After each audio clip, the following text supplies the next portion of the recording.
Di sini saya akan menjelaskan tentang definisi pasar, di mana materinya terkait apa sih itu pasar dan apa saja sih fungsi pasar. Nah, jadi pasar merupakan suatu tempat atau keadaan yang mempertemukan antara permintaan atau pembeli dengan penawaran atau penjual pada setiap jenis barang, jasa, ataupun sumber daya. Kemudian, apa saja sih fungsi pasar?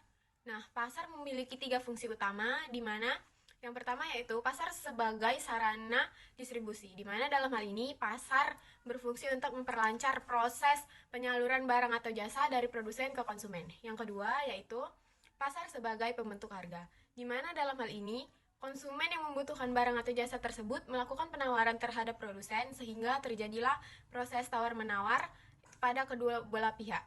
Kemudian yang ketiga yaitu pasar sebagai sarana promosi, di mana promosi ini dilakukan untuk menarik minat pembeli terhadap barang atau jasa yang akan diperkenalkan atau diperjualkan.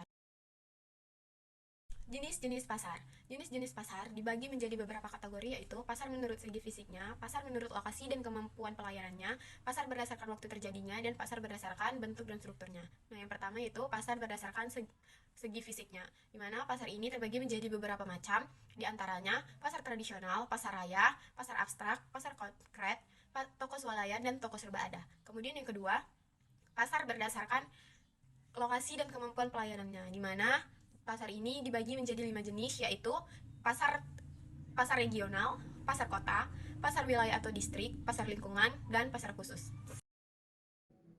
Yang C, berdasarkan waktu terjadinya pasar dibagi menjadi 5 bagian, yaitu 1. Pasar tahunan, 2. Pasar mingguan, 3. Pasar bulanan, 4. Pasar harian, dan 5. Pasar temporer. Yang D, jenis-jenis pasar menurut bentuk serta struktur dapat dibedakan menjadi 4 macam, yaitu 1. Pasar persaingan sempurna, 2. Pasar persaingan monopolistik, 3. Pasar oligopoli, 4. Pasar monopoli. Pasar persaingan sempurna. Pasar persaingan sempurna merupakan jenis pasar di mana tidak ada pelaku ekonomi yang mempunyai kekuasaan pasar atau market power terhadap harga suatu produk yang homogen. Pembeli atau orang yang melakukan permintaan maupun penjual atau orang yang melakukan penawaran tidak mempunyai kekuatan untuk mempengaruhi harga pasar. Ciri-ciri pasar persaingan sempurna. Yang pertama, perusahaan adalah pengambilan harga. Nah, artinya perusahaan di suatu pasar tidak dapat menentukan atau mengubah harga pasar. Tidak peduli bagaimana suatu perusahaan berdagang di pasar, harga pasar yang berlaku tidak akan naik. Yang kedua, perusahaan manapun dapat dengan mudah keluar atau masuk pasar. Jika suatu perusahaan mengalami kerugian dan ingin keluar dari industri, langkah ini mudah dilakukan. Sebaliknya, jika ada produsen yang mau terjun di industri tersebut, mereka bisa dengan mudah melakukan apa yang diinginkannya. Yang ketiga, menghasilkan barang serupa atau homogen. Barang yang dihasilkan berbagai perusahaan tidak mudah untuk dibeda-bedakan.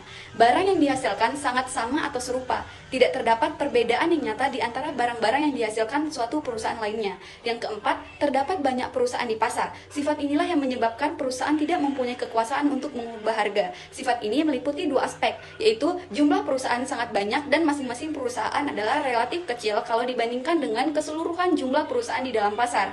Sebagai akibatnya, produksi setiap perusahaan adalah sangat sedikit kalau dibandingkan dengan jumlah produksi dalam industri tersebut. Nah, yang terakhir, pembeli mempunyai pengetahuan yang sempurna mengenai pasar. Nah, dalam pasar persaingan sempurna juga dimisalkan bahwa jumlah pembeli adalah sangat banyak. Namun demikian, dimisalkan pula bahwa masing-masing pembeli tersebut mempunyai pengetahuan yang sempurna mengenai keadaan di pasar, yaitu mereka mengetahui tingkat harga yang berlaku dan perubahan-perubahan ke atas harga tersebut. Telur ayam ras merupakan komoditas yang memenuhi syarat untuk termasuk dalam pasar persaingan sempurna, yaitu terdapat sejumlah besar produsen skala kecil. Produsen berlaku sebagai penerima harga atau price taker. Tidak ada hambatan untuk masuk dan keluar dalam jangka panjang, serta produsen dan konsumen memiliki informasi yang sempurna. Selain itu, sebuah penelitian menyatakan bahwa telur ayam ras dapat dikategorikan sebagai pasar persaingan sempurna karena jumlah perusahaannya yang besar dan sifat produk yang standar atau homogen. Berdasarkan hasil observasi yang telah kami lakukan di salah satu pasar, yaitu adalah pasar Helvetia. Pasar Helvetia ini termasuk ke dalam kategori pasar persaingan sempurna. Hal ini dikarenakan terdapat banyak penjual dan pembeli pada pasar tersebut, serta barang yang dijual pada pasar tersebut bersifat homogen. Pada observasi kali ini, kami memilih komoditas telur ayam pada pasar Helvetia. Terdapat beberapa produsen atau penjual telur ayam yang berjualan di pasar Helvetia. Penjualan telur ayam pada pasar Helvetia berbeda-beda atau bervariasi, mulai dari harga dan ukuran telur ayam. Harga telur ayam dengan harga 1.350 merupakan ukuran telur ayam yang kecil, sedangkan dengan harga 1.800 merupakan ukuran telur ayam yang besar.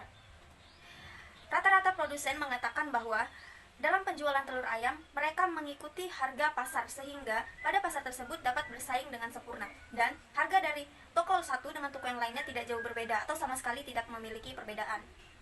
Untuk selera konsumen, rata-rata konsumen yang telah kami wawancarai mengatakan bahwa mereka menyukai telur dengan ukuran yang standar dan harga yang standar.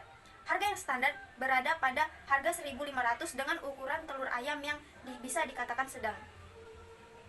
Variasi harga dan ukuran telur ayam yang telah ditetapkan pada pasar tersebut dapat memberikan kepuasan terhadap konsumen, sehingga konsumen dapat memilih dengan harga sekian sampai harga sekian sesuai dengan kebutuhan dan pendapatan yang dimiliki oleh konsumen. Berdasarkan uraian di atas, dapat disimpulkan bahwa pasar Helvetia merupakan salah satu jenis pasar yang masuk ke dalam kategori pasar persaingan sempurna. Dalam hal ini ditandai dengan adanya banyak penjual dan pembeli pada pasar tersebut, serta para produsen bersaing dengan sempurna mulai dari persaingan harga, kualitas telur, dan pelayanan yang mengikuti karakteristik dari suatu pasar tersebut. Terima kasih.